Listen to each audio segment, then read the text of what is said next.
জীবনে যতই বন্ধু আসুক, আরে জীবনে যতই বন্ধু আসুক, স্কুল জীবনে বন্ধুগুলো বেস্ট।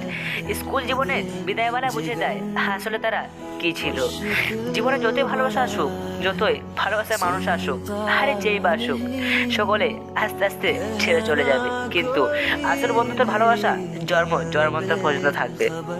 বন্ধুত্ব is the best. I love my all friends.